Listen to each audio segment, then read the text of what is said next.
This house was built in 1952. I wanted a house that was still in its original condition. We love houses from the 20s, 30s, or 40s, but we just have this real affinity for things from the 50s and 60s. It's just somehow our language. I live in this house with my wonderful wife, Greta, and 4 great kids. Since we homeschool, the kids are always here. They don't go off to learn somewhere else. Our home is where we live, but it's also where they get their education. And so it's really important to me that every room is a reflection of the things we value. We love art, we love nature, we love literature. So those are parts of every room in our house. In the living room, we've got those pull-down schoolhouse maps. If you look at the rack, it's got paint on it from when they would paint the classroom. You acquire this object that has had a whole life before it became part of your life. And if the residue of its previous life is still there, that's really fun. Yeah, it's real colorful. There's a bright green wall in the living room with a giant swordfish hanging on the wall. We have a turquoise couch, and our kitchen is described by lots of people when they come in that it looks just like their grandma's kitchen. We put in turquoise boomerang Formica countertops, which some people thought was a little crazy. Maybe it is, but it worked for us. Instead of saying to ourselves, let's do the practical thing, let's do the thing that we know is going to have the best resale value. Instead, let's do the thing that we love. I really love the idea of a bright red kitchen floor.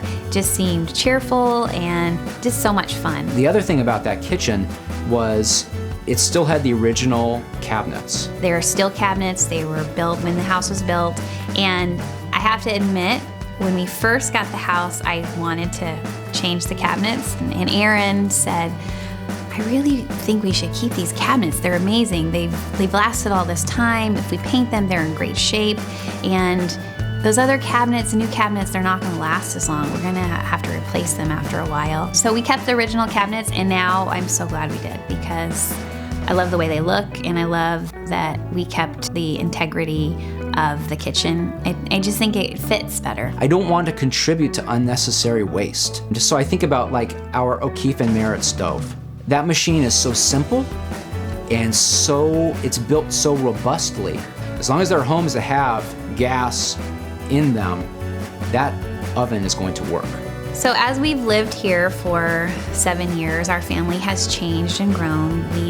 We moved in with 3 kids, now we have 4, and it's a 3-bedroom house. So we're using every square inch of the house for bedrooms, for sleeping, for learning space. We felt like it was time to let the big boys have their own space and the younger 2 have a space together as well. So we thought, okay, how can we make this work? We had an extra room in the garage the original owners built for their sons, and Aaron had been using it as his studio. So the 3 of them designed and created this room for the boys in the backyard as a part of our garage, and it's really fun. They love it. The boys literally drew out their design, how they wanted their desk to be. They went shopping together to find lights. It was just a great project, and they love being out in that room. The first night, they left food out on the steps in front of their door so that they could see if any wild animals came, and sure enough, a possum came to the door and was standing there eating, and they were like, possum, possum, and they crawled over and they were watching the possum. So it's like they get their own little clubhouse almost back there. We call it the bunkhouse, and they love it. It's funny when I think back about the things that we made a priority, and the things that, for instance, our agent it was really important to him that we had 2 bathrooms and then we had forced air. And instead, for us, it was way more important that we had an avocado tree. I grew up next to, it must have been a good 40-acre avocado grove. It's like a forest. And so it was really important to me when we bought a house, I wanted to kind of have that piece of home.